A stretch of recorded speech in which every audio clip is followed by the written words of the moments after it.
Stelsel pemungutan pajak. Ada 3 stelsel pemungutan pajak, yaitu stelsel nyata, stelsel fiktif, dan stelsel campuran.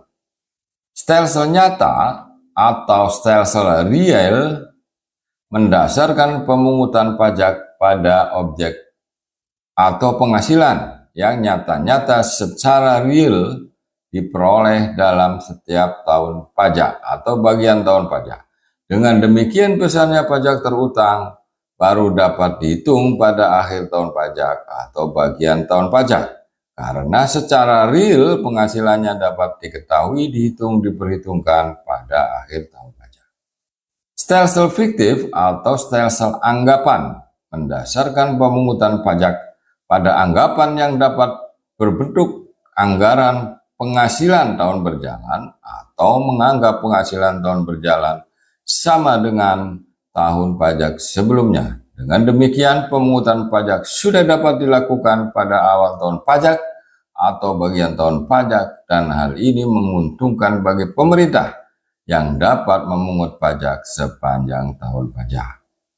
Stelsel campuran mendasarkan pemungutan pajak pada kombinasi stelsel real dan stelsel fiktif.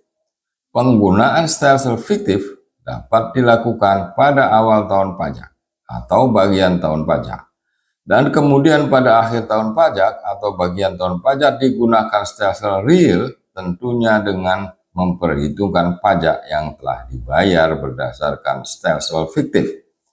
Yang perlu diperhatikan dalam penggunaan stelsel campuran ini adalah adanya beban administrasi tambahan karena pembayaran pajak dilakukan sepanjang tahun dan pada akhir tahun pajak atau bagian tahun pajak. Indonesia menganut stelsel campuran dalam melakukan pemungutan pajak, di mana sepanjang tahun tersebut terdapat pembayaran angsuran pajak dan pajak yang sudah dibayarkan melalui pemotongan dan pemungutan pajak oleh pihak lain. Jika dalam perhitungan akhir ternyata masih ada pajak yang masih harus dibayar, maka WP perlu melunasi pajak kurang bayar tersebut.